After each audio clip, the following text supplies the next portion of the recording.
মানুষের দিন পরিবর্তন হয়েছে একদিনের মধ্যেই।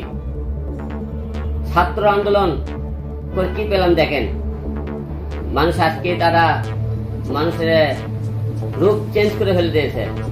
বিএনপির লোক আজকে রূপ চেঞ্জ করে ফেলেছে এবং এই জনগণের জন্য ঢাকা 17 আসনে লড়াই করে জীবন করতে দিয়েছিলাম। যে কোনো জায়গায় বাংলাদেশের যে কোনো মানুষের মানবতার পাশে দাঁড়ানোর চেষ্টা করেছিলাম।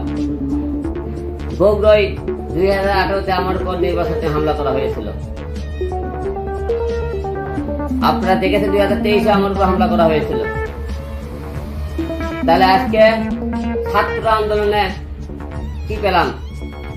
বিএনপি একাই আন্দোলন করছে, আমরা কিছুই করিনি দেশের জন্য। ছাত্র আন্দোলন আমি করিনি, আপনারা আমার স্টুডেন্ট গুলো দেখবেন আমি কি করেছি না করেছি।